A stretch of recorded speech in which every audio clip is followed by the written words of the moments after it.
I'd be interested also, this is just an extra question, but what your views are on the fact that COP might be online, or elements of COP might be online, and what do you think that's going to, like, is that going to change anything? Is that going to have any sort of specific repercussions, or do you think they might be able to manage it quite efficiently? Yeah, I think this is really tricky because on the one hand, of course, you have that argument, you know, we don't have that big carbon footprint because not like thousands of people traveling to Glasgow and stuff like that.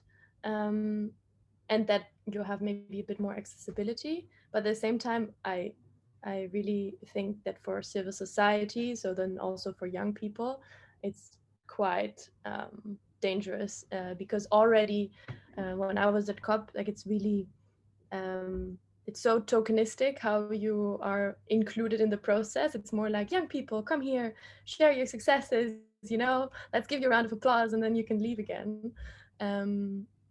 And I feel like if things are going to happen online, that's only going to be worse, because then you might have you know, sort of webinar style things that you can chime into, but when you're actually going to be able to contribute to, also parties can just switch off their video and, you know, when they're in a room, they're accessing to you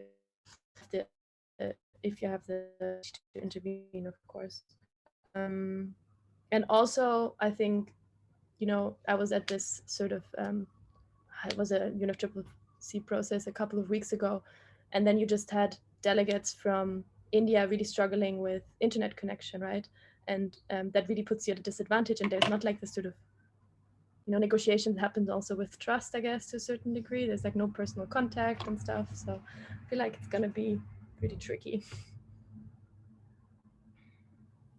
Yeah, that's really interesting. A lot of people that we've spoken to about this have also raised concerns around the kind of inequalities in access to vaccines if that stuff does go ahead.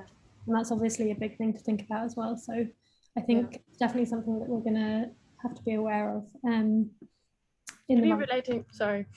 No, go ahead. Also, I think for me, this is maybe something also that relates to a question later, but for me, in the end, what the COP was the best, like the sort of, what was the most valuable experience about it is being able to connect to so many people from all across the world that you never get a chance to connect to. And also for many people, for often marginalized and their voice is not heard, actually having a platform to speak and other communities listening to them. And I feel like that's gonna be really, really difficult to realize in an online format.